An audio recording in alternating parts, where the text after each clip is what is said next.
Selamat pagi semua, shalom. Lambaikan tangan-tangan, shalom. Haleluya, haleluya. Nah, saya percaya kita terus berharap mengandalkan Tuhan dalam hidup kita, boleh bilang amin. Di Alkitab itu kalau bilang iman dan percaya Bapak Ibu, kalau bicara tentang iman dan percaya, maka sebenarnya ada dua tokoh yang sangat signifikan.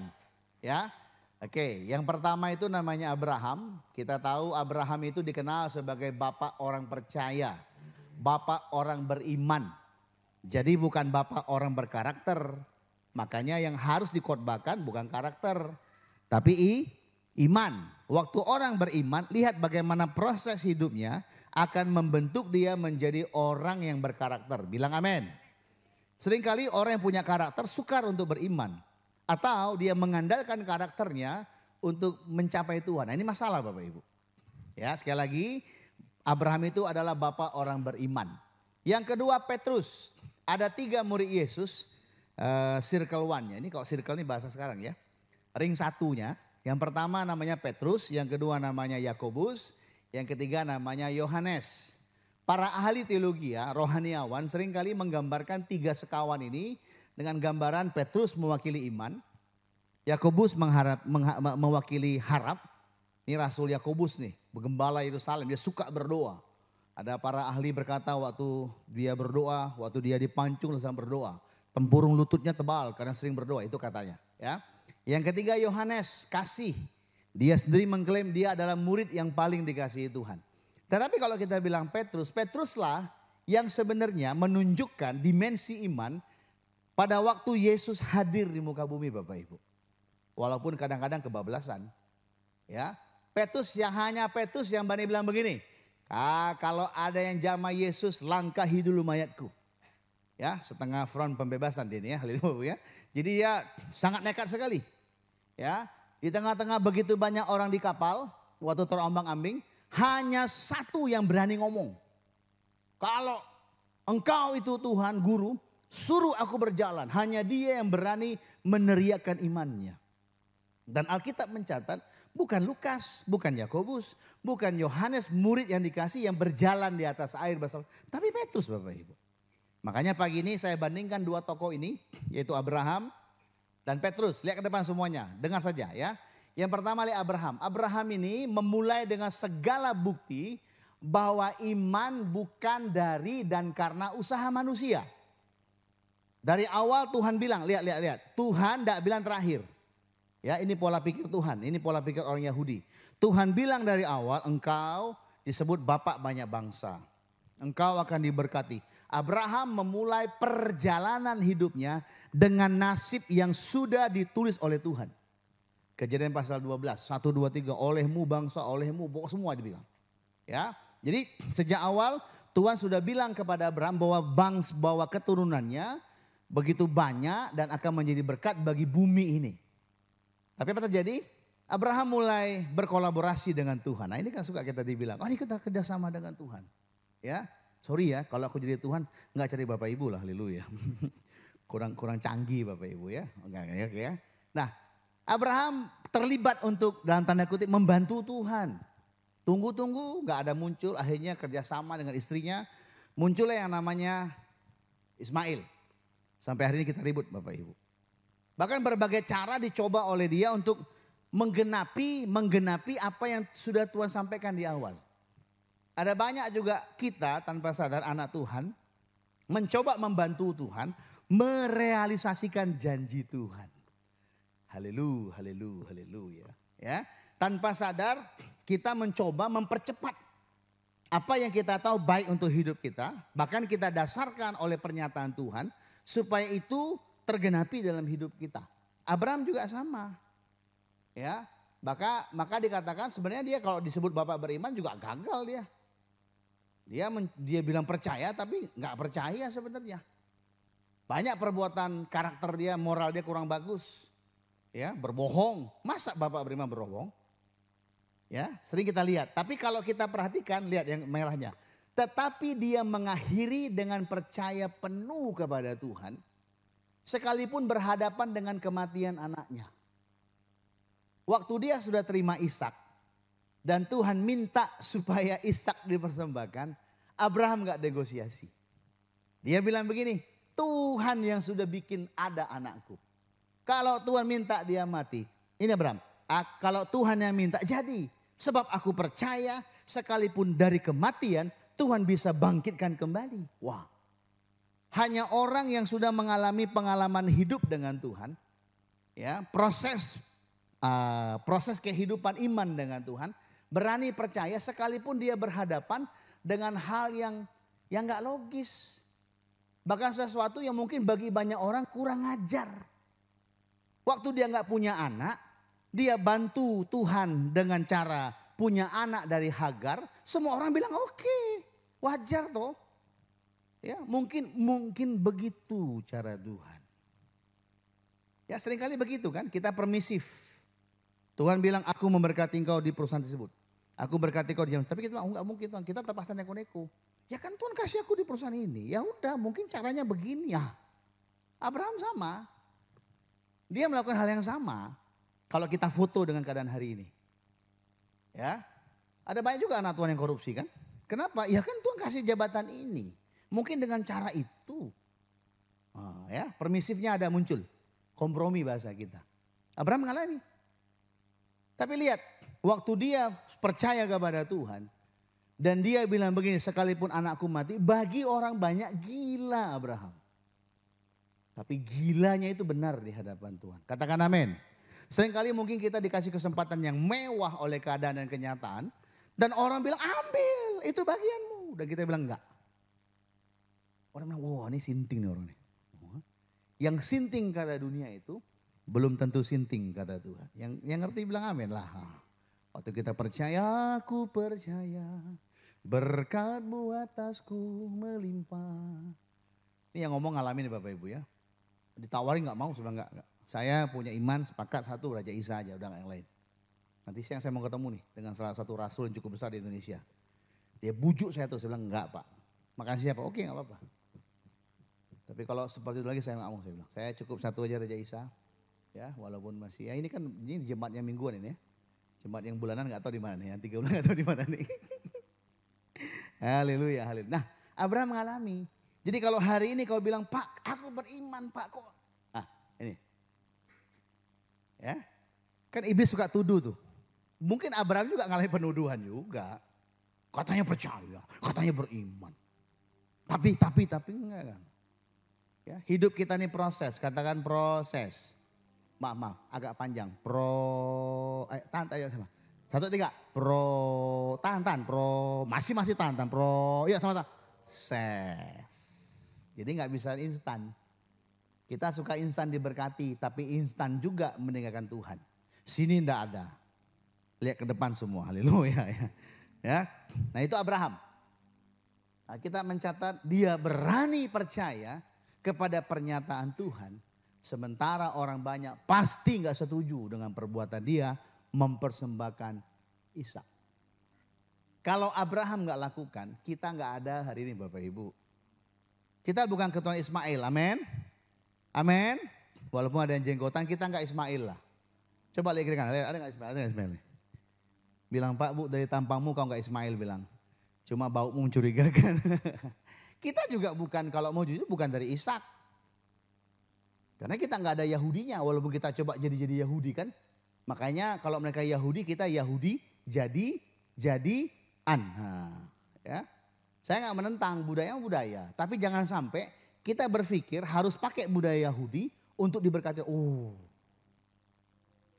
Rasul tulis dengan jelas, diakui seluruh pembaca Alkitab. Kisah Rasul pasal 15, berantemnya para rasul gara-gara budaya. Bukan saya loh, Rasul tulis, baca Kisah Rasul 15, ribut lah. Sampai Paulus bilang kepada Petrus, munafik kau. Jadi jangan jadi orang munafik ya. Banyak sekali orang munafik. Pakai jubahnya siapa, pengen diberkati. Janganlah, Tuhan memberkati kita apa adanya. Bukan ada apanya. Ya, orang sudah bangkrut, orang kaya bangkrut, pengusaha jadi pendeta supaya diberkati. Janganlah, tetap jadi pengusaha lah. Ya, ada pendeta pula susah hidupnya. Rubah jadi pengusaha. Kalau tengok pengusaha, jangan, tetap jadi pendeta lah. Amin.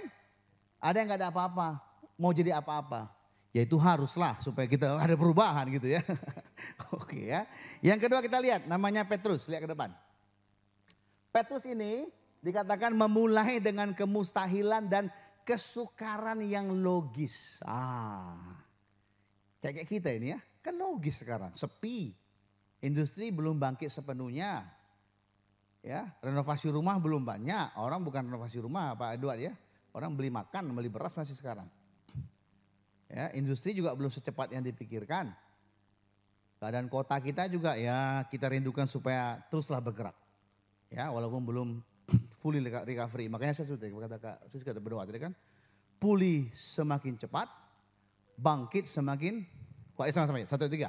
Pulih semakin cepat, bangkit semakin kuat. Ya, dia menghadapi kesukaran yang logis. Peristiwa menebarkan jala ikan. Dia mau tangkap ikan. Semalam-malaman, the whole night mereka coba cari tangkap ikan. Tidak memuaskan, tidak ada hasilnya dikatakan. Apa pekerjaan Petrus Bapak Ibu? Nelayan. Nelayan keahlian utamanya adalah tangkap ikan. Kira-kira skillful nggak Petrus tangkap ikan? Jago nggak dia? Mungkin Petrus ya pegang air laut kan? Ada ikan. Ya. Kalau kafe ini kan angkat laut. Ada apa ya? Ada apa dengan cinta gitu ya. Petrus jago, tapi semalam-malaman dia tangkap ikan nggak dapat. Lagi kalau Lukas bilang 2 kapal, kitab yang lain bilang ada beberapa kapal. Oke, anggaplah 2 kapal. Lagi beresin jala. Saya ini pernah di Moro lihat orang beresin jala. Saya bilang, Pak, lagi ngapain? Perbaiki jala Pak. Ya. Kok tengok gelondongan? Banyak jalannya Pak. Enggak, 1 Pak.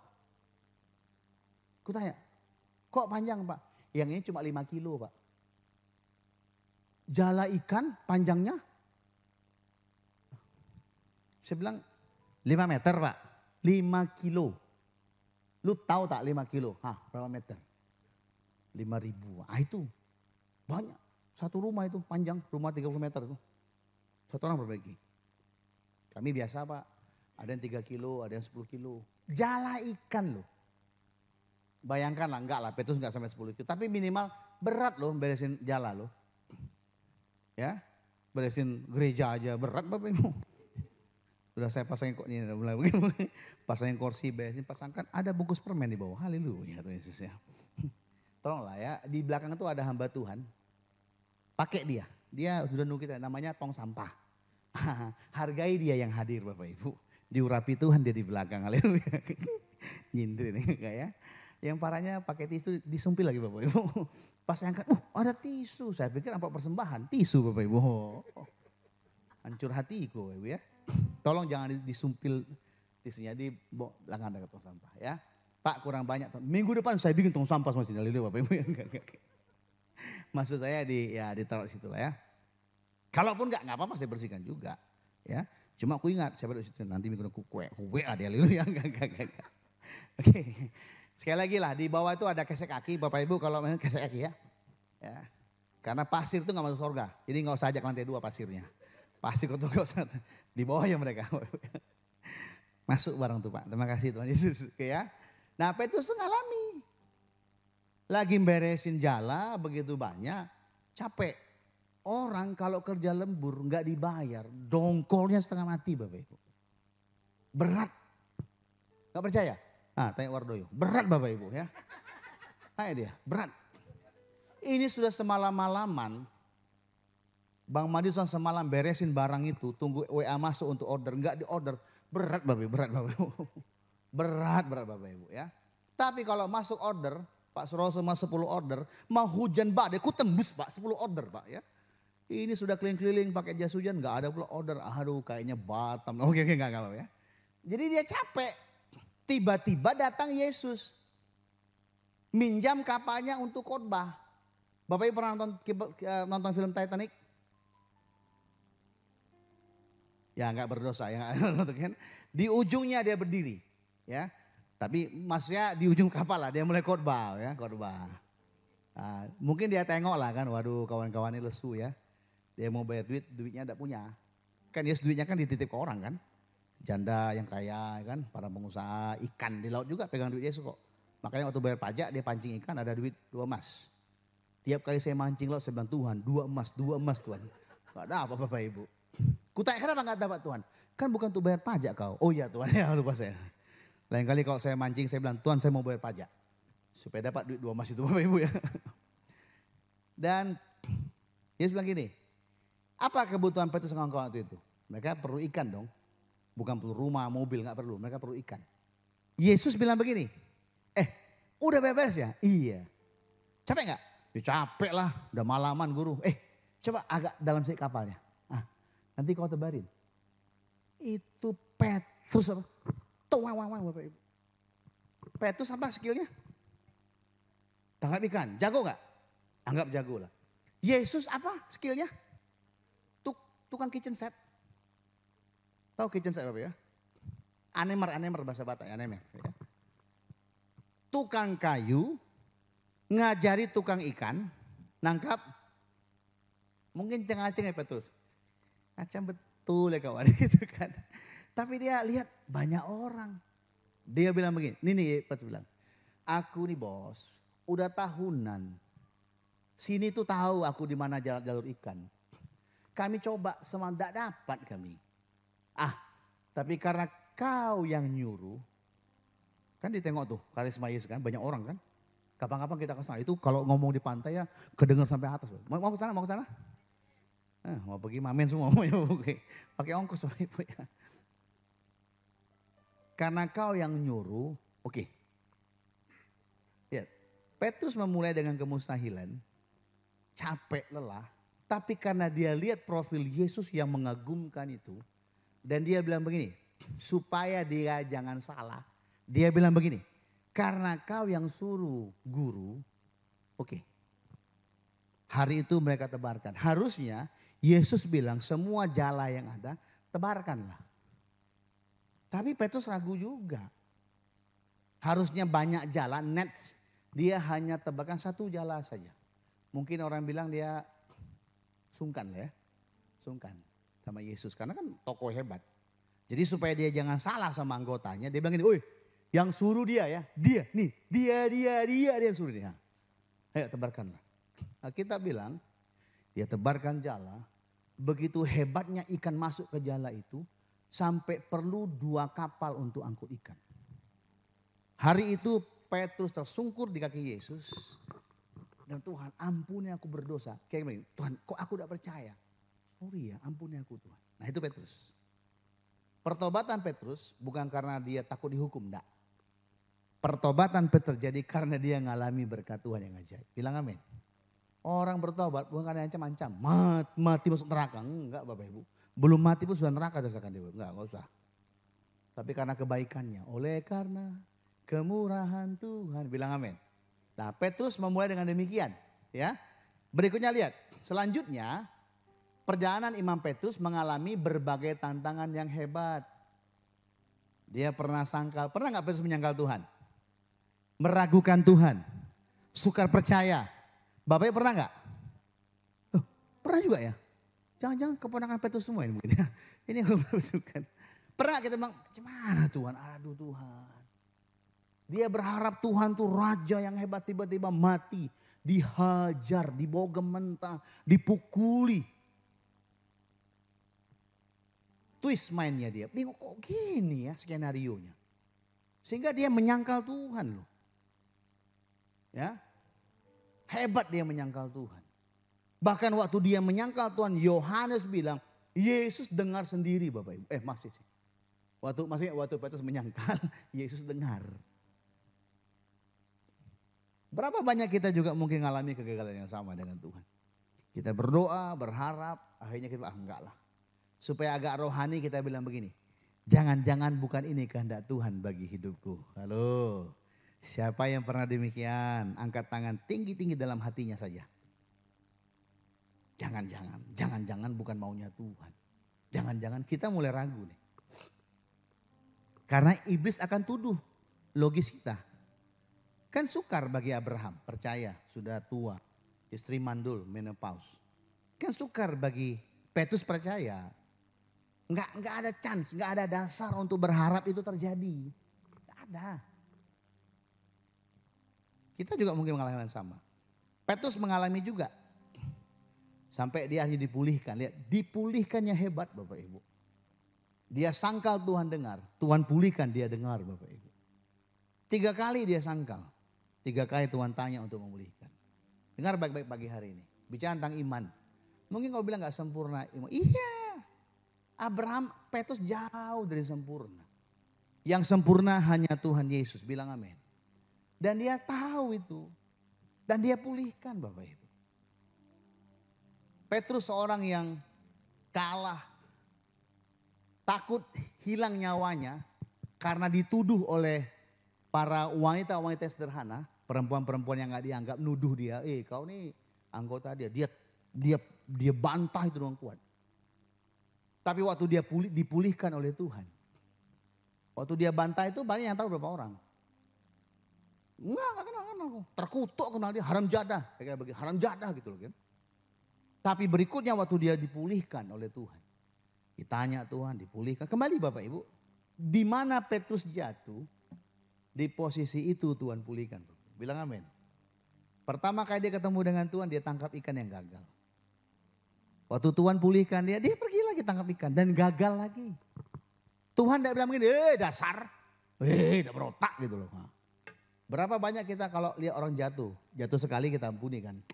Tenang coy bro, bangkit. Jatuh lagi, dasar lo otak emang gitu. Emang DNA-mu gen, kita semua gitu. Yesus enggak. Ada ikan dapat ada? Tak ada. Tebarkan sebelah kanan. Waktu ditebarkan dapat 153 ekor ikan. Kalau bahasa Ibrani Aniha Elohim. Mereka bukan cuma dapat ikan, mereka mendapatkan Tuhan bagi hidup mereka. Lihat Petrus saking dia bingungnya. Aku udah sangkal dia, aku udah tolak dia, tapi kok dia tetap baik sama aku. Tuhan selama-lamanya baik bagi kita. Katakan amin. Biasa kalau orang terjun ke air tuh buka baju atau pakai baju? Enggak pernah itu. Buka baju. Petrus pakai baju. Seragam lengkap. Kalau dia pendeta pakai dasi. Pakai jas juga. Ya. Jas second mungkin ya. Terjun dia. Menjumpai. Dia bingung. Logikanya enggak nyambung. Tapi Tuhan pulihkan dia. Amin. Berikutnya di Kisah Rasul dikatakan di hadapan mahkamah agama. Yang kalau keling-keling mata bilang pancung-pancung ya. Pancung kepala Petrus. Dia berani berdiri menghadapi mereka semua. Kepada para perempuan yang di pasar dia gak berani. Kepada mahkamah agama yang punya kuasa menjatuhkan orang hidup dan mati. Dia berani bersaksi. Kenapa demikian? Dia dipulihkan. Dia mengalami iman yang benar.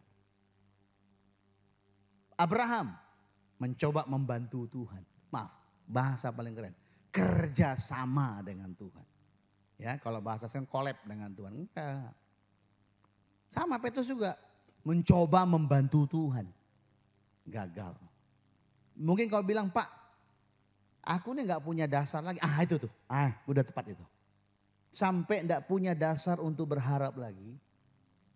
Yang ada cuma oleh karena kemurahan Tuhan. Mungkin air mata Tuhan bilang Tuhan berat kali Tuhan. Barulah Tuhan nyatakan kemuliaannya. Supaya kita gak bilang bahwa karena usaha kita lagi. Yang paham bilang amin. Bagian kita yang terbaik, yang terhebat hanya percaya, menerima bahwa dia akan melakukannya untuk kita semua. Amin. Saya bilang begini. Kuncinya lihat. Bukan tentang iman yang besar. Bukan iman yang besar. Yang disertai tindakan perbuatan yang hebat. Dan bernilai moral tinggi. Bukan. Tetapi yang benar adalah tentang iman yang benar. Katakan iman yang benar. Lebih kuat, iman yang benar. Yang berdasarkan kepada apa yang Tuhan katakan atau yang sudah Tuhan lakukan. Mari pejamkan mata sejenak. Dengar baik-baik. Tuhan bilang kalau engkau punya iman sebiji sesawi saja. Lihat, bukan besar kecilnya imanmu. Tetapi kalau kau beriman dengan benar. Beriman bahwa Tuhanlah sumber segalanya. Bahwa hanya harap kepada dia. Bahwa hanya percaya kepada dia. Maka lihat, Ada banyak hal yang hebat yang mungkin kita nggak sadari hari ini. Akan mulai tergenapi dalam hidup kita. Dalam nama Yesus. Masing-masing mulai berdoa. Bapak, kau lihat setiap tantangan yang mereka, anak-anakmu hadapi Bapak. Kesukaran-kesukaran yang boleh kami sebutkan mungkin menghantui hidup kami sampai hari ini.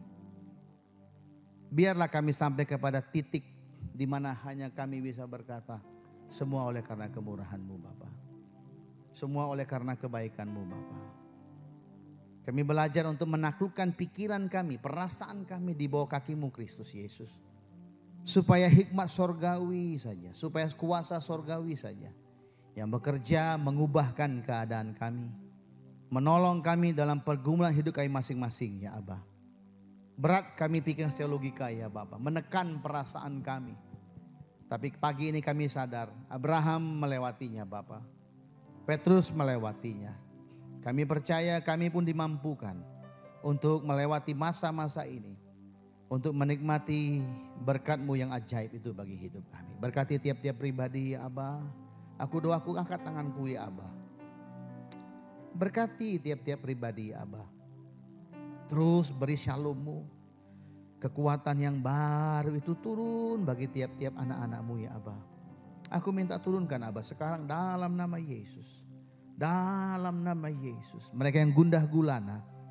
Aku katakan tenang, tenang, tenang. Shalom surgawi memenuhi pikiran perasaanmu. Dan engkau bisa terbuka mata melihat bahwa Tuhan tidak pernah meninggalkan engkau.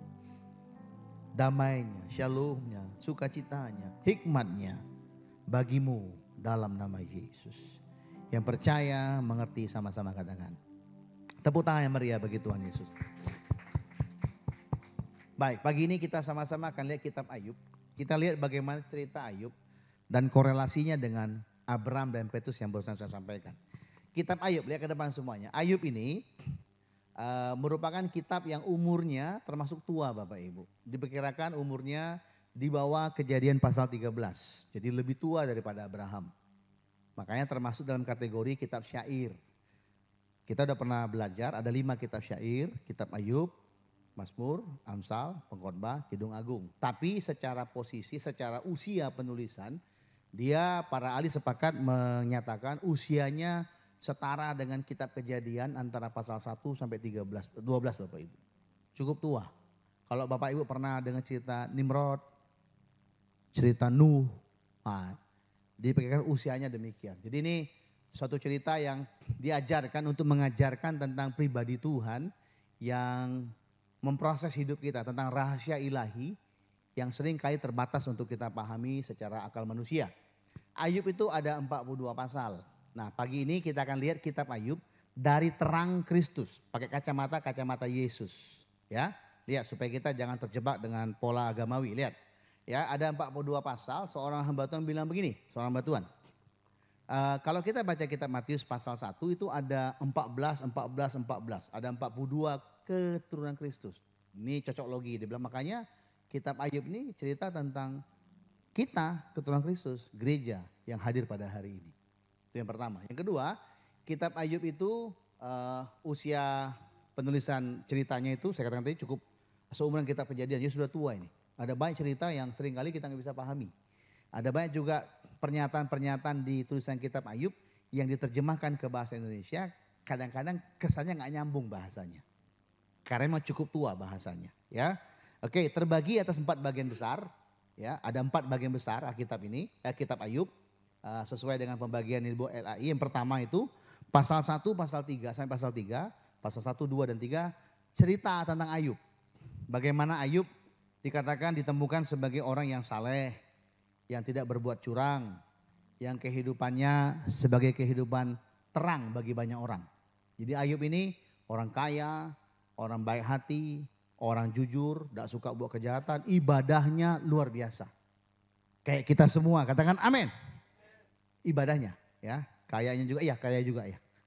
Ya, nggak suka bikin kejahatan, iya, haleluya. Haleluya dah, haleluya. Oke. Yang berikutnya pasal 4 sampai 31. Setelah peristiwa Ayub yang pertama, iblis Tuhan berikan izin. Nah ini agak sulit bahasanya. Ya, Tuhan izinkan iblis untuk mengambil semua yang dimiliki Ayub. Karena iblis bilang begini, wajarlah Ayub Ayub tidak menyangkal engkau. Ayub ibadahnya bagus, saleh dia. Ya, godliness, saleh, ibadahnya bagus karena kau jagai dia. Kau bikin pagar sekeliling hidupnya. Bukankah kita semua memiliki pagar kehidupan karena Kristus Yesus? Katakan amin. Dia pelihara hidup kita. Ya. Nah, coba angkat pagarnya. Ini iblis bilang. Jadi iblis tahu ada perlindungan Tuhan bagi hidup kita. Pertanyaan, kita tahu nggak? Kita sadar nggak? Mazmur bilang begini, ini Mazmur. Tuhan memerintahkan malaikatnya berkemah mengelilingi kita. Wah, itu kan pasukan tentara Tuhan. Ya, jadi perjanjian lama juga sudah menggambarkan tentang perlindungan Tuhan bagi hidup kita. Kenapa pakai pagar? Zaman dulu pagar itu penting. Zaman sekarang pagar makan tanaman. Yang kedua, kalau zamannya kita Mazmur, dia pakai kota benteng, tembok perlindungan. Karena zaman dulu kota itu mesti punya tembok. Kalau nggak punya tembok maka akan terjadi perampokan. Ya, zaman sekarang apa namanya? Namanya adalah kepolisian. Namanya apa? RT RW. Namanya apa? Pagar perumahan dan lain sebagainya. Siskambling. Nah, zaman sekarang. Zaman dulu tembok, sebelumnya pagar. Sebelumnya lagi nggak tahu, belum ada saya baca. Ya. Oke, berikutnya dikatakan karena Tuhan angkat pagarnya, anaknya hilang, hartanya habis semua. Terus kata Tuhan kepada Ayub, tuh tengok tuh, Ayub tetap berbuat baik, tetap nggak berubah. Iyalah, coba kau ganggu hidupnya, kau ganggu badannya, kau ganggu apa yang dia miliki di badannya. Oke, Tuhan bilang, tapi jangan cabut nyawanya, awas ya. Oke, tiba-tiba Ayub sakit borok, saya nggak tahu sakitnya apa ini. Dibilang kusta, pokoknya borok, luka, busuk dari mulai, maaf ya, apa nih, ubun-ubun sampai telapak kaki dia bisulan, luka, bernanah, bau. Bapak Ibu. Itu kejadiannya. Ayub pasal 1, 2, dan 3. Jadi cerita bagaimana Ayub sebagai anak Tuhan mengalami sesuatu yang tidak karena perbuatannya. Karena Tuhan bilang dia baik, dia beribadah, orang kaya, diberkati. Tiba-tiba dia mengalami sesuatu yang bukan karena perbuatan dia. Kata kitab Ayub. Kan banyak kita bilang begitu. Saya kan enggak buat jahat, Pak. Saya enggak pernah jahatin orang. Saya enggak pernah kepo. Saya enggak pernah gibah, saya enggak pernah, tapi kok kena kanker saya, Pak. Kena tumor saya, Pak. Ya. Ya, saya pernah timpa rumah saya roboh dindingnya. Kan saya bisa kayak Ayub. Maaf, bukan kayak Ayub masih. Saya bisa aja komplain. Karena aku pendeta Tuhan. Aku tidak rugikan banyak orang. Aku bisa baca jasa-jasa kepada Tuhan. Ya kan? Ya enggak? Sini enggak ada, sini semua. Oke ya. Nah, ayo demikian. Nah, barulah saking dia susah hidupnya. Karena sesuatu yang dia tidak pahami kenapa datangnya secara bertubi-tubi. Ada lagunya, berkali-kali aku gagal. Nah, dan terhambat. Wis tak antar, Pak, titipin kuenya, Pak. Wah, titip 20, 30 baik 15, Pak. Titip 20 baik 17, Pak. Ku titip 40 Pak, baik 50. Loh, kok untung? Kok untung, Pak? Rupanya yang kemarin dikumpulin ya. Jadi kita bisa bilang, Pak, aku sudah berdoa kok. Aku doain loh, Pak. Aku perkatakan tiap malam, Pak, tapi gagal. Ayub sama. Siapa yang pernah begitu? Tidak usah angkat tangan. Tidak usah senyum. Dalam hati aja. Ayub ngalami. Nah, pasal 4 sampai 31 datanglah kawannya 3 orang. Ya, Elifaz, Bildad dan Zohar. Mereka mulai Zofar. Mereka mulai menasehati Ayub. Mengkonsultasi. Ini penggembalaan. Mulai mengkonseling Ayub. Yub. Ono apa Ayub? Ya, di hatimu siapa Ayub? Pak Jokowi. Enggak itu lagu ya Bapak ya. Ditanyain ya. Terus pasal 32 sampai 37 ada orang muda di luar Elifaz, Bildad dan Zofar juga bicara. Mengadressing Ayub terhadap peristiwa yang terjadi. Baru pasal 38 sampai 42 baru Tuhan yang beraudiensi dengan Yakub. Ini Ayub. Ini menarik Bapak Ibu ya. Waktu Elifas, Bildad dan Zofar mengkonseling Ayub menjawab. Banyak jawabnya. Berdebat dia. Kayak orang Batak kan. Ini orang Batak aja nih. Ya, mama marah di luar kan. Kau ya, ini ya. Anak di dalam perempuannya. Terus semuanya bilang, menjawab kau ya. Nah, gitu kan. Padahal nggak tahu maknya. Ini Batak yang tahu, yang mbaknya nggak tahu nih. Kok senyum Vera. Oke ya. Kak Feni sering nih kan. Padahal dia di kamar diem aja kan. Tuhan ampuni mamaku yang lepet Tuhan. Terus mamanya bilang di luar, menjawab kau Fen ya. Maksudnya melawan kau dengan perkataan itu maksudnya kan. Nah Ayub tidak terima, berdebat dia dengan 3 kawan. Tapi anehnya, waktu Elihu ngomong dia diam loh. Nah Elifas, Bildad, Zofar ini orang yang sudah berumur. Seumur dengan Ayub, udah berumur. Makanya bertekak mereka. Sedangkan Elihu itu masih muda. Anak Yuf lah, ya junior church. Dia ngomong, tapi Ayub diam, dengar apa dia ngomong. Nah sekarang kita lihat rahasianya. Pertanyaannya begini, apa sih Pak yang terjadi dengan Ayub? Kok teganya? Kan gitu ya. Aku nih sungguh-sungguh Pak dengan Tuhan Pak. Kok tega Tuhan Pak ya. Kok bukan aku Pak. Kok bukan yang lain, kok aku Pak. Kalau Mazmur begini, kalau aku tengok Tuhan ya, orang fasik itu, penjudi itu, pemabuk itu, diberkati mereka. Ya, mau butang-butang mereka ya. Ini bahasa Jerman ya. Harusnya kan ditimpa dengan malapetaka lah, kecelakaan tragis lah. Ini aku Tuhan, pelayanmu, pimpin pujian, pulang gereja diserempet orang, marah-marah orang itu, dibilang pula, maafin aku Tuhanmu. Ayub ngalami. Jadi kalau kau bicara, kalau kau nggak, kita bilang loh. Ayub tidak punya salah. Dia tidak punya tindakan moral yang salah. Dia nggak menunjukkan karakter yang buruk, enggak. Bahkan dia membantu banyak orang. Kaya dia, banyak ternaknya. Orang hormat kepada Ayub. Tetapi Ayub mengalami tragedi kehidupan yang nggak bisa dijelaskan dengan detail. Nah datanglah 3 kawannya itu. Sebentar kita kesana ya. Saya bilang begini, lihat. Ayub saleh, jujur, takut akan Allah, menjauhi kejahatan, diberikan dan punya nama baik. Diberkati ini dia, ya. Dikatakan begini berikutnya, Ayub menemukan anaknya berlaku tidak sesuai dengan hidup Ayub. Tidak takut akan Tuhan lah, ya. Makanya tiap kali anaknya habis pesta, party, ya, pesta-pesta, Ayub pagi-pagi langsung bikin persembahan, menguduskan anaknya. Karena dia tahu kesalahan yang dibuat anaknya dengan berpesta pora itu mungkin juga melanggar lah. Ada seks bebas di sana, ada perbuatan moral yang gak bagus. Makanya Ayub siapkan persembahan, mendamaikan anaknya kepada pencipta semesta alam. Sebab Ayub tahu setiap kesalahan yang dibuat anaknya itu akan dihukum oleh Tuhan semesta alam. Haleluya. Ya. Jemaat dikasih Tuhan. Kalau engkau enggak sungguh-sungguh dengan Tuhan. Rasakan api. Oh gitu Bapak Ibu ya. Ngeri ya. Sini enggak lah Bapak Ibu ya. Nah lihat Ayub takut kepada malapetaka.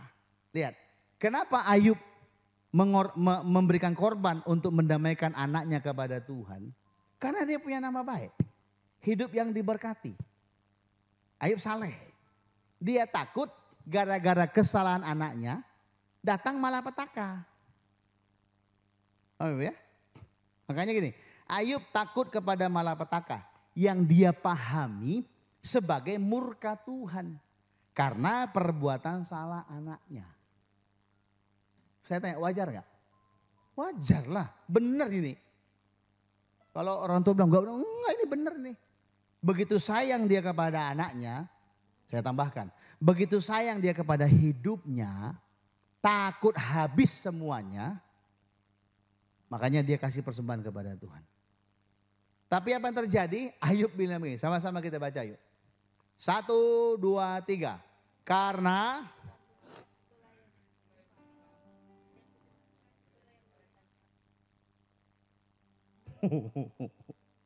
Nah, ini ayat suka kita pakai untuk menghakimi orang lain. Kalau kau takut, yang kau takutkan itu kalah. Karena waktu kita takut sama seperti kita takut akan Tuhan. Kan Tuhan dan iblis kan menebarkan roh ketakutan. Takut kepada iblis. Takut akan Tuhan, beda. Ya, itu hal yang berbeda. Roh ketakutan. Ayub katakan, yang kutakutkan itu yang menimpa aku. Jadi kalau Bapak Ibu takut miskin, jadi, tahu ya. Kalau takut sakit, kan banyak orang kalau makan tuh kan, sudah tidak bayar, dibayar makan, menghakimi lagi. Pak, kok makan babi Pak? Iyalah daripada kau makan, haleluya kan. Banyak orang makan dengan prasangka takut. Sini nggak ada ya? Ada sini ya? Ada nggak sini? Oh saya nggak bisa Pak. Saya kadang-kadang saya bilang Pak Kris, saya iri sama orang loh. Orang nggak bisa makan ini Pak ya. Nanti kalau makan ini perutnya kembung. Saya sama Pak Beni nggak pernah makan apa aja sembuh. Jangan-jangan piringnya kayak makan juga kami sembuh juga. Ya, saya bilang saya nggak masalah. Bukan berarti tiap hari kita makan BABI, enggak lah Bapak Ibu ya. Enggak. Ikut saya kalau yang sudah tahu ikut saya tahu. Kalau ikut Pak Olga harus bisa makan banyak. Dan harus bisa juga tidak makan. Jadi mereka udah kuat itu. Ya. Oke, jadi banyak takut. Mau makan pun takut. Takut penyakitan. Jadi Bapak Ibu. Ya, harusnya makan dengan penuh ucapan syukur. Tuhan kasih hikmat kok. Kalau kita emang gara-gara makan udang kita jadi gatal, ya enggak usah makan udang lah. Enggak Pak, darah Yesus makan udang. Kasih hikmat Tuhan, kasih hikmat. Katakan amin. Udah tahu kita enggak kuat makan apa misalnya? Kue tiaw. Kan kue tiaw cuma beli yang kuat. Kita mana kuat? Ya. Atau enggak bisa makan pizza kayak Bardoyo. Makan pizza muntah. Orang kampung. Ya enggak usah dipaksain. Ya sudah enggak apa-apa. Ya, ada yang pasti gini, ada banyak orang melakukan sesuatu dan karena ketakutan. Oh cepat terlambat nanti kita dipecat. Dipecat benar Bapak Ibu. Artinya apa? Kalau engkau menghidupi hidupmu dengan ketakutan, engkau diperbudak Bapak Ibu. Jadi sebenarnya sekalipun kehidupan Ayub ini luar biasa, kelihatannya bagus di luar, tapi dia hidup dengan penuh ketakutan. Dengan penuh kekhawatiran. Secara penampilan luar bagus, tapi yang dalam siapa yang tahu? Ya kan? Banyak orang penampilannya mentereng kan? Wis, tasnya bagus, mahal, bermerek. Ya, terpaksa makainya begini supaya kelihatan mereknya. Biarpun digantungkan mereknya biar kelihatan gitu Bapak Ibu. Kan kita, keren. Apalagi media sosial kan, tengok teman-teman kita kan. Aku pernah lihat tuh, wih jalan-jalan dia, hutang belum bayar. Kurang ajar kita bilang Bapak Ibu ya. Hey guys, healing guys. Healing lu bilang. Bayar utang coy gitu kan ya kan. Kita suka tertipu, penampilannya wah kan. Loh saya ngomong apa? Saya Bapak Ibu belum pakai Facebook, saya sudah tiap 3 hari upload foto di Facebook Bapak Ibu. 2007 saya pertama kali pakai Facebook. 8, 9, 10 belum ada ini. Saya sudah 5.000 anggota ya Bapak Ibu. Penuh. Kelihatan keren kan, check in. Dulu bukan check in. Foto. Belum ada check in dulu. Changi Airport. Wih keren kan. Ada yang inbox. Ada yang bahas. On the way kemana Pak Pendeta? Biasa. Tugas internasional. Cia keren Bapak. Di mana di Changi kan pas foto check in keren kan. Check in. Bapak Ibu gak tahu pesawat terbang jam 1 pagi. Di mana nunggunya? Tiduran di lantai Bapak Ibu. Itu gak saya foto. Yang foto yang keren-keren Bapak Ibu. Ya kan? Sini gak pernah begitu ya? Oh sering. Oke. Haleluya ya. Kan? Yang foto sih happy. Yang lihat foto yang keki kan. Kok bisa dia ya? Langsung lah mulai lagunya. Ku jual baju celana untuk bisa. Kelihatan nampak luarnya bagus. Ayub kelihatannya bagus. Tapi ternyata dalam hati dia takut. Jadi bayangkan Ayub kalau dia orang Chinese ya. Begitu banyak garu di rumahnya. Kan takut dihantam Tuhan kan. Dia takut dihantam masalah kan. Fokusnya kepada Tuhan atau kepada masalah? masalah. Dia tebar kebaikan, dia tebar sembako, dia kasih persembahan ke gereja. Karena apa? Dia takut kena malapetaka. Ngeri Bapak Ibu hidup begini. Stres. Yang paham bilang amin. Banyak kita juga demikian di tengah-tengah masa pandemi takut kita kan. Takut tidak makan. Ya saya juga pernah loh. Saya tiba-tiba mikir Tuhan, kalau gini terus habis tamat SMA gimana anakku kuliah? Tak punya duit aku Tuhan. Tiba-tiba takut saya. Bilang, kok bodoh kali aku. Tuhan bilang apa? Kesusahan sehari, cukuplah. Besok susah lagi. Udah santai aja Bapak Ibu ya. Amin. Amin.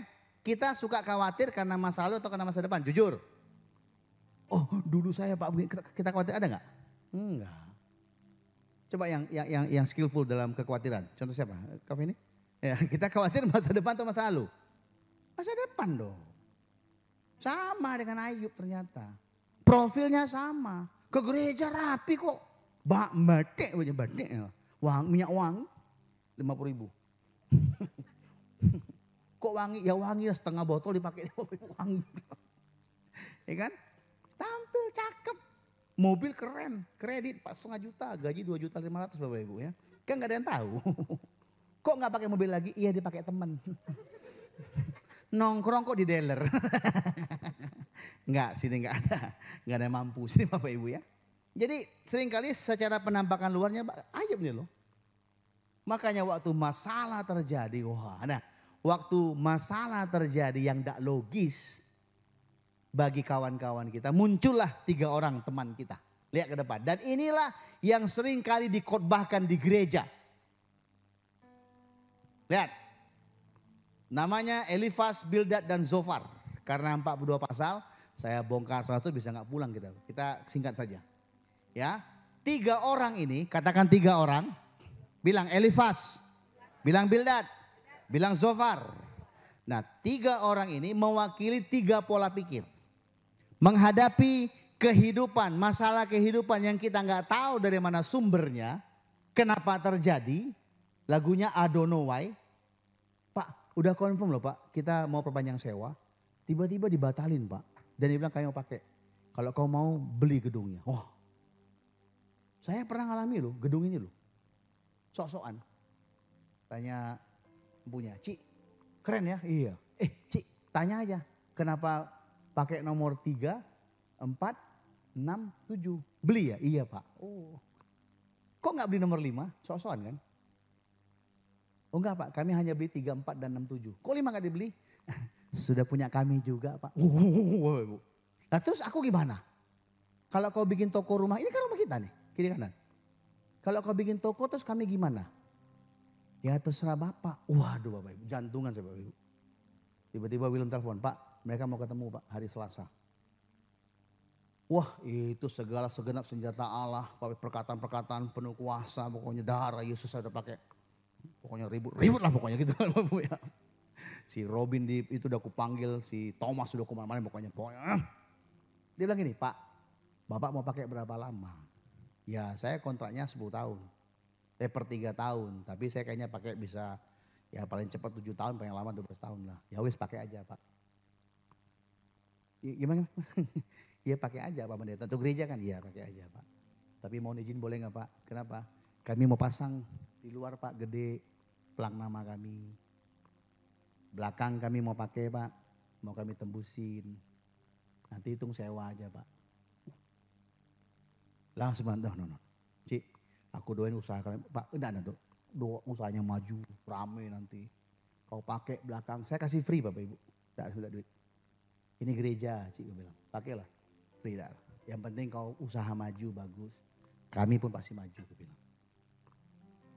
Tapi waktu mau ketemu tuh debar-debar saya Bapak Ibu. Nah, waktu Ayub mengalami hal yang sama, kan kami doa supaya rame Bapak Ibu. Ya, kita doakan supaya ada penyewa, tahu-tahu yang datang dibeli semua. Kan gemetar Bapak Ibu. Tapi berlaku firman Tuhan menjawab lebih daripada yang kita doakan. Cuma lebih kali lah jawabnya aja. Terlalu lebih gitu ya. Oke. Ada teman Pak cari tempat nanti bilang saya doain. Jangan buru-buru.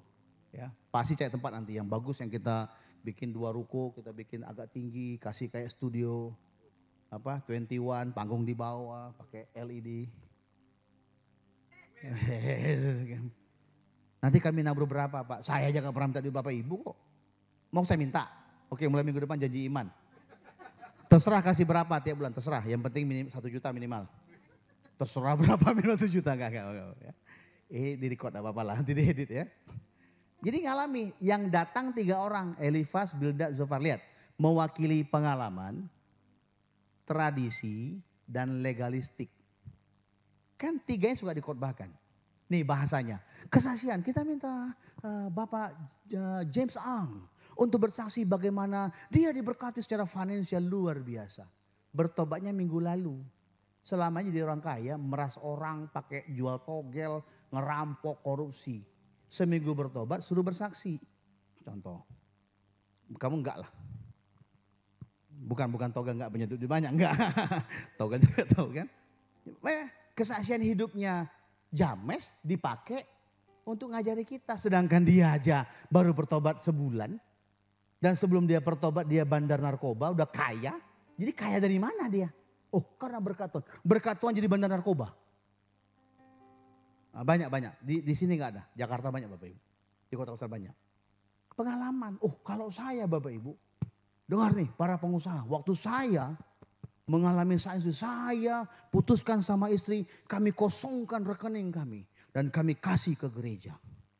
Yang amin cuma 1 orang. Tahu siapa? Pendetanya. Amin. Mungkin dia pengalaman. Dan pengalaman dia berhasil. Lah bayangkan. Bang Madison semua duit belanja barang itu dikasih ke gereja. Kan saya suka cita. Dia turut berduka cita Bapak Ibu. Pengalaman dijadikan sebagai jawaban. Berat Bapak Ibu. Saya Pak setiap kali mau pergi kerja Pak. Saya selalu langkah kanan dari rumah Pak. Habis saya angkat tangan ke langit bilang, oh pencipta langit bumi berkati saya. Makanya Pak proyek saya banyak. Besok Pak Beni coba. Oh pencipta langit bumi berkati aku. Hilang proyeknya. Oh lupa itu kan ada terasnya. Kehalang langit. Dia agak bawah sedikit ya. Nggak bisa Bapak Ibu. Ya, kalau kau mau banyak orderan. Waktu kau ngegas itu 60 kecepatannya. Supaya berkat Tuhan jangan ketinggal di belakang. Kata Pak Rosso. Yang ngojek lain oke 60. Pas dia 60 ketabrak dia. Haleluya Bapak Ibu. Pengalaman tidak bisa dijadikan acuan. Bilang amin. Makanya kita nggak khotbahkan pengalaman. Memang ada pengalaman kita bagikan untuk memberikan gambaran tentang apa yang Tuhan mau kerjakan. Yang paham bilang amin. Pengalaman itu meneguhkan. Tapi yang paling penting apa yang Yesus katakan Bapak. Saya yang banyak kan gereja pakai pengalaman kan. Kok diam? Haleluya ya. Yang kedua. Apa itu? Tradisi. Oh kalau orang GBI nggak bisa Pak. Mesti ada bahasa rohnya. Ya. Mesti ada 2 lagu lambat, 3 lagu cepat. Kebiasaan kami demikian. Oh kalau kami Pak pengerja itu wajib perpuluhan Pak. Apalagi penyanyi di panggung Pak. Harus Pak. Hukumnya tuh wajib bukan sunnah. Kami cek perpuluhannya Pak. Karena gitu tradisi. Tempat kita gimana? Kalau kau mau nyanyi, pastikan kau bisa nyanyi. Itu aja lah. Makanya saya gak pernah jawabkan Kak Feni. Karena dia emang spesial untuk berdoa dia. Haleluya ya. Dia bernyanyi, kalau Kak Ria bernyanyi hadirat Tuhan turun. Hati Tuhan terenyuh. Kan nyata hadiratnya ya. Kak Feni bernyanyi hadirat Tuhan nyata. Karena setan pergi semua Bapak Ibu. Oh suara Kak Feni penuh kuasa Pak ngusir setan. Bukan setannya gak tahan dengannya Bapak Ibu kita gak. Maksud saya begini. Ada banyak tradisi-tradisi yang dibangun. Ya, kalau nggak begini, tradisi, kebiasaan dijadikan sebagai dasar untuk keluar dari situasi kehidupannya. Nggak bisa Bapak Ibu. Nggak bisa. Yang ketiga apa lagi? Cepat aja, legalistik. Oh berarti kau belum, wah saya masih nggak lupa itu. Orang sakit COVID di rumah sakit sudah masuk ICU, datang pendetanya, gembala datang, Waktu mau berdoa sudah bahasa roh, udah pakai musik. Waktu angkat tangan berhenti pendetanya. Dan bilang begini kepada yang sakit itu. Dan keluarganya dan suaminya. Sorry, saya nggak bisa berdoa. Karena Tuhan bicara dengan keras dalam diri saya. Bahwa penyakit datang karena kalian gak bawa persembahan sulung. Dan suka nahan-nahan persepuluhan. Orang mau mati Bapak Ibu. Ngeri kan? Halo, ngeri gak? Bisa gak Paul gak bilang, oh sorry Pak, saya gak bisa berdoa karena Bapak kan jarang gereja. Jadi Tuhan gak kenal Bapak. Ngeri kan Bapak Ibu? Kalau Bapak sudah gereja tempat saya rajin, baru saya berdoa. Waduh. Legalistik Bapak Ibu. Mungkin karena kau kurang baca Alkitab. Mungkin karena kau kurang berdoa. Mungkin karena kau kurang kudus. Mungkin karena banyak aturan-aturan yang seolah-olah kita langgar. Dan itu menjadi penyebab makanya kita ngalami seperti Ayub. Jujurlah berapa banyak kita juga suka tertuduh dengan hal ini. Ayo. Kalau kita ngalami masalah, insiden, aksiden dalam hidup kita. Kan kita suka tanya begini. Aduh salah gua apa ya? Iya gak? Aku dosaku apa? Gitu kan? Nyanyi. Apa salah dan dosaku gitu kan. Kok setan? Kita peka dengan hadirat. Kayak Ayub. Sama. Dia takut malapetaka karena anak bikin salah. Dia sibuk sogok Tuhan dengan persembahan. Dengan legalistik. 3 ini datang dan mereka berdebat. Wah Ayub jawab, tidak terima Ayub. Ayub ngomong, Ayub lawan semua. Ribut mereka. Jadi hampir 2/3 kitab Ayub ini bicara tentang keributan. Tidak heran kalau orang khotbahnya pengalaman, khotbahnya budaya. Kami orang Batak, mesti kami orang Chinese, kami ya. Orang kebiasaan gereja begini, waduh berapa Bapak Ibu. Pak kalau perjamuan khusus harusnya yang pria Pak, mana ayatnya? Ya kan kebiasaan, no. Yang bisa bimbing perjamuan kudus di gereja GBI itu adalah pejabat GBI. Yang di-endorse oleh gembalanya. Saya kan endorse, saya gembala PDT. Ada PDM, ada PDP. Saya suruh lakukan. Kecuali saya gak suruh. Rebutan lah misalnya Kak Reni, Kak Ria, Kak Willem. Itu tidak boleh. Harus saya suruh. Paham Bapak Ibu? Pak itu kan baru, mungkin belum baptis Islam Pak. Kok bisa nyanyi? Singer kan bisa nyanyi dia. Nyanyilah. Nanti tanya, belum baptis lalu. Pak saya sudah baptis kemerdekaan. Ya sudah selesai aja. Bukan baptis kok menyelamatkan. Amin. Tapi kalau belum punya surat baptis, ya baptislah. Jangan kau sogok aku. Sogoknya 50.000 lagi. Tuhan Yesus ya. Kok 5 miliar? Ya baptislah. Baru kita kasih 5 miliar ya. Oke. Jadi jangan pakai legalistik, katakan amin. Jangan pakai budaya, katakan amin. Tradisi, budaya. Jangan pakai pengalaman. Pengalaman saya mungkin hebat dengan Tuhan. Tapi pengalaman saya enggak berlaku bagi Bapak Ibu. Paham ya? Mungkin pengalaman saya berdoa, berpuasa Pak. Saya puasa doa sama Tuhan. Bukan berarti Bapak Ibu mesti puasa. Kan kasihan, saya ngajak saya makan siang nanti. Kalau puasa semuanya Bu ya. Enggak. Sesuatu yang berlaku dengan kita. Kita cari apa prinsip dasarnya dan itu yang diajarkan. Yang paham bilang amin. Nah ini yang 3 hal. Jadi kan ya. Sekali lagi lihat ya. Pengalaman, tradisi atau budaya dan legalistik. 3 hal ini. Ini yang sering dikhotbahkan di gereja. Makanya bertekak terus, ribut terus Bapak Ibu. Gak selesai masalahnya. Elihu bilang begini, Elihu. Yang anak muda. Elihu termuda, paling muda. Dia belakangan ngomong. Dia mengingatkan Ayub terkait pribadi, hikmat, kuasa dan kasih Tuhan Yesus. Elihu bilang begini, elu sih sibuknya dengan masalahmu, dirimu, apa yang bisa kau lakukan, aku mesti begini begitu. Enggak. Lihat ke atas kata Elihu. Sadari dia pribadi yang jauh lebih hebat. Jangan intim dengan masalah kita. Halo? Banyak kita intim dengan masalah kan? Gampang kok lihat kalau berdoa, Tuhan banyak kali masalahku, Tuhan aku udah masalah kita ngomongin. Sampai Tuhan kita jadikan selingkuh begitu, enggak boleh. Masalah pasti ada, tak usah bilang amin. Tapi datang kepada sumber jalan keluar itu. Intim dengan dia. Sadari ada Tuhan di atas segala masalah yang kita hadapi. Nah Elihu bilang kepada Ayub, no. Makanya waktu Elihu ngomong, diam Ayub. Ayub punya pengalaman. Ayub punya kebudayaan, tradisi. Ayub punya aspek moral, legalitas agama. Dia punya. Yang dia nggak punya, dia nggak sadar ada Tuhan yang jauh melebihi apa yang dia bisa pikirkan. Nah Elihu bawa dia ke sana. Hari ini kita masing-masing punya masalah, punya tantangan. Punya kesulitan, punya kemestahilan. Tapi dengar baik-baik, jangan fotokopi, jangan copy paste punya orang, tidak bisa. Alami dengan Tuhan, jumpa dengan Tuhan. Miliki pengenalan Tuhan pribadi Bapak Ibu. Makanya saya katakan ayo dengar khotbah lah. Tak usah baca kitab, mungkin repot lah ngantuk baca kitab. Saya aja ngantuk kalau baca kitab Ibu. Pendeta ini. Mereka kena AC kan, baca kitab kena AC. Waduh Bapak Ibu, lawatan Tuhan. Ya. Dengar khotbah. Banyak khotbah. Beberapa saya usulkan, dengarlah. Dengar terus. Pak, banyak seri khotbahnya. Dengar 2 aja kali-kali. Nanti Tuhan remakan kok. Merema dia. Saya untuk khotbah tentang Ayub ini, saya cari pendeta yang khotbah tentang Ayub.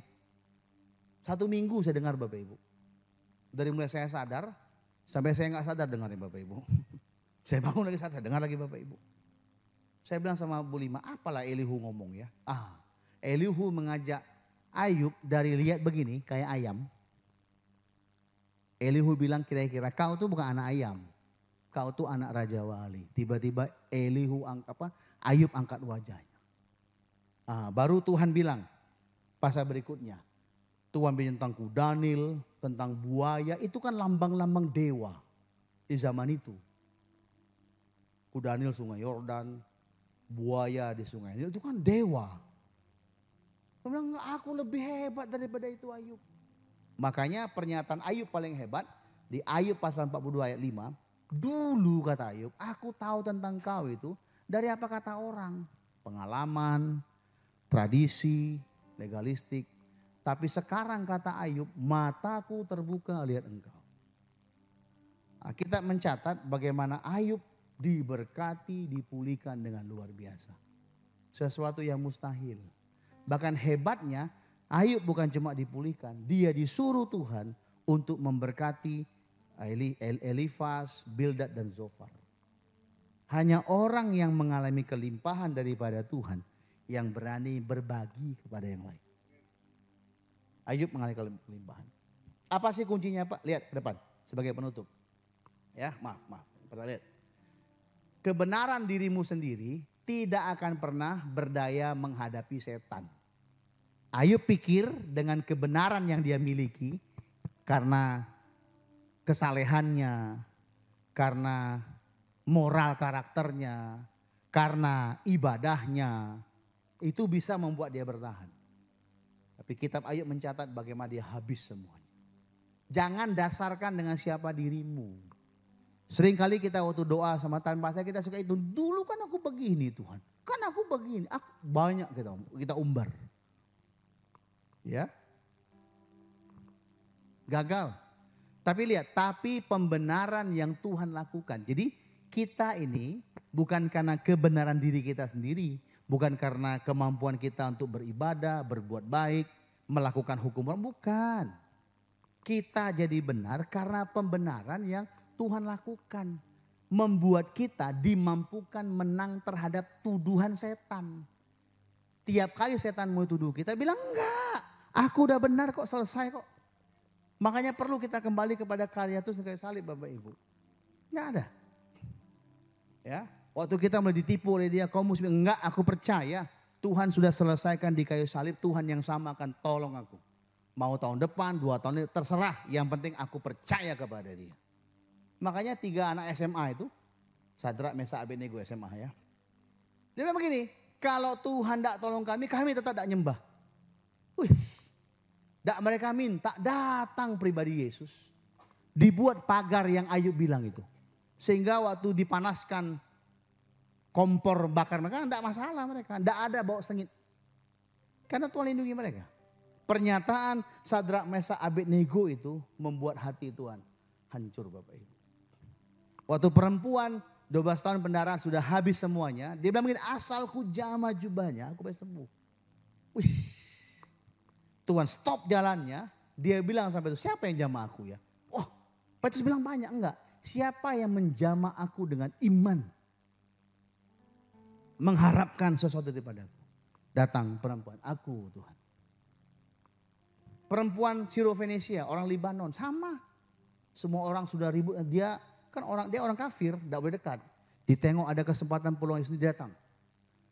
Dia pakai kerudung, dia pakai gaya orang Yahudi. Nyamar. Tuhan tolonglah anakku juga sakit. Mungkin bahasanya pakai logat-logat Yahudi lah. Kalau misalnya dia orang Batak, kira pakai logat Jawa. Oh Gusti Yesus tolong aku. Kan kerasa baunya bukan orang Jawa, kan orang Batak itu kan. Dia bilang, kau, penipu kau. Buka. Enggak mau. Kalau kau ini ketahui enggak? Kau tuh kafir. Anjing kan. Biang, kiri. Kau tuh kafir bagi kami. Dia buka. Yesus bilang, gak bisa kasih roti untuk anjing. Roti untuk anak-anak. Orang Yahudi anak. Orang Sirofenesia anjing. Dia anjing-anjingin. Perempuan tuh buka. Iya Tuhan. Dah apalah aku anjing Tuhan. Anjing lah aku Tuhan. Tapi tolong sembuhkan Tuhan.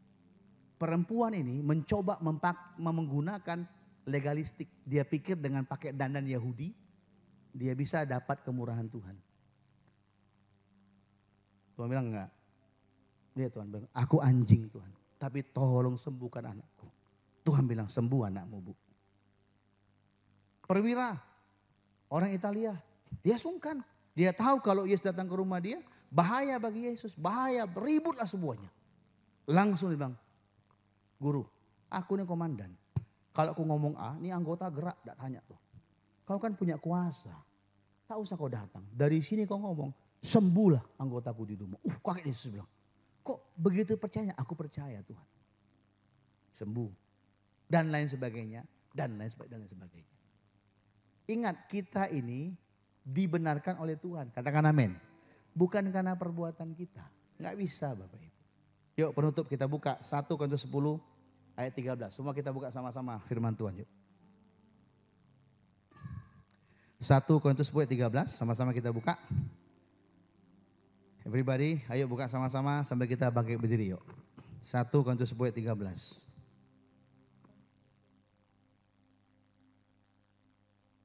Sudah ketemu? Ayo berdiri semuanya. 1 Korintus 10 ayat 13 baca sama-sama dengan perlahan. 1, 2, 3. Pencobaan-pencobaan yang kamu alami ialah pencobaan-pencobaan biasa. Yang tidak melebihi kekuatan manusia. Sebab Allah setia dan karena itu ia tidak akan kamu dicobai melampaui kekuatanmu. Pada waktu kami dicobai ia akan memberikan kepadamu jalan keluar. Dapat menanggungnya. Saya baca itu semua. Kesulitan, masalah, tantangan, kesukaran, kemustahilan yang kau hadapi itu adalah hal biasa. Dia pasti tidak melebihi kekuatanmu, hai manusia Allah. Sebab Bapa setia, karena itu Bapa tidak akan membiarkan kau jatuh tergeletak. Tidak akan membiarkan engkau untuk dicobai melampaui kekuatanmu. Tidak akan dibiarkan masalah yang hebat melampaui kekuatanmu. Pejamkan matamu dan dengar baik-baik anak-anak Bapa. Pada waktu engkau mengalami kesulitan itu, mengalami masa yang sukar itu, capek dengan kondisi yang ada, maka lihat ia pasti memberikan jalan keluar kepadamu. Sehingga apapun yang engkau hadapi itu, engkau diberi kekuatan untuk menanggungnya. Biarlah firman ini meresap dalam hatimu. Ia akan memberikan kekuatan, jalan keluar, hikmatnya, kemampuannya. Supaya engkau sanggup menanggungnya. Supaya engkau tidak hancur. Supaya engkau tidak hilang. Arahkan saja hatimu kepadanya. Terus arahkan, jangan sekali, berkali-kali. Abraham pernah gagal. Petrus pernah gagal. Ada banyak hamba-hamba Tuhan yang pernah gagal. Tapi Tuhan tidak pernah gagal dengan hidup kita. Mungkin kau bilang, Pak, terlalu lama Pak. Abraham mengalami lama sekali sampai dia mengalami terobosan yang hebat itu. Kalau engkau merindukan itu bagi hidupmu. Pagi ini seperti Ayub mungkin. Seringkali kau takut karena kau merasa bersalah. Guilty feeling. Engkau tertuduh. Kadang-kadang kau tahu apa yang mesti kau lakukan, tapi kau nggak lakukan. Seperti nggak berdaya, kau merasa malas, merasa nggak bersemangat, nggak bergairah. Dengar baik-baik pagi hari ini. Bukan karena perbuatan tindakanmu, tapi pandanglah Bapamu. Ingat Dia. Maka lihat Dia yang kau ingat itu akan membangkitkan semangat yang baru bagi hidupmu. Ada semangat yang baru muncul di dalam dirimu. Tiba-tiba ada kekuatan yang baru yang turun bagimu. Dan engkau mulai lakukan hal-hal yang mungkin sebelumnya engkau enggan, sukar, tidak mampu lakukan. Sebab Dia yang memberikan kekuatan kepadamu. Supaya engkau dapat menanggung situasi hidup yang kau alami itu. Terima berkatnya dalam nama Yesus. Dalam nama Yesus. Bapakku berdoa, hiburlah anak-anak Bapak. Sekarang Bapak hiburlah mereka. Oh Rabakana Masyanda. Masing-masing berdoa kepada Bapak. Sementara engkau berdoa, saya akan naikkan pujian ini. Berdoa kepada Bapa. Dan biarlah kekuatan yang baru turun bagi engkau. Penghiburannya mengalir bagimu. Dalam nama Yesus, dalam nama Yesus. Aku percaya berkat-Mu atasku melimpah. Kebajikan, kemurahan selalu mengikutiku. Ku puji, ku sembah Kau Yesus. Aku percaya Bang. Aku percaya berkat-Mu atasku melimpah. Kebajikan, kemurahan selalu mengikutiku. Ku puji, ku sembah Kau Tuhan. Sama-sama katakan aku percaya. Katakan aku percaya pertolongan Tuhan segera bagiku. Aku percaya kekuatan yang baru, penghiburan surgawi atas hidupku. Mujizat demi mujizat pasti akan kualami, akan aku lihat sepanjang minggu berjalan. Aku percaya, aku berharap dalam nama Yesus. Katakan dalam nama Yesus. Yang percaya katakan amin. Tepuk tangan yang meriah bagi Tuhan Yesus. Lihat kiri kanan katakan percaya ada mujizatnya. Katakan percaya ada mujizatnya. Aku percaya berkat-Mu atasku melimpah sama-sama. Berkat-Mu atasku melimpah. Kebajikan, kemurahan. Kebajikan, kemurahan selalu mengikutiku. Ku puji, ku sembah Kau. Mari sama-sama kita mau pulang, berkatnya bagi setiap kita. Buka kedua tanganmu sekali lagi. Turunlah berkat-Mu ya Aba dalam nama Yesus. Atas tiap-tiap pribadi Tuhan. Berkati kedua tangan anak-anak-Mu yang mereka kerjakan sepanjang minggu ini. Tuhan buat berhasil berlipat kali ganda. Keluar masuk mereka, Engkau menjamin keselamatan kami. Kendaraan kami Tuhan, semua area yang kami lalui, kami diberkati oleh Tuhan. Biarlah shalom surgawi penuh atas tiap kami. Turunlah berkatnya dalam nama Bapa, dalam nama Tuhan Yesus, dalam nama Roh Kudus. Yang percaya sama-sama katakan. Tepuk tangan yang meriah bagi Tuhan Yesus.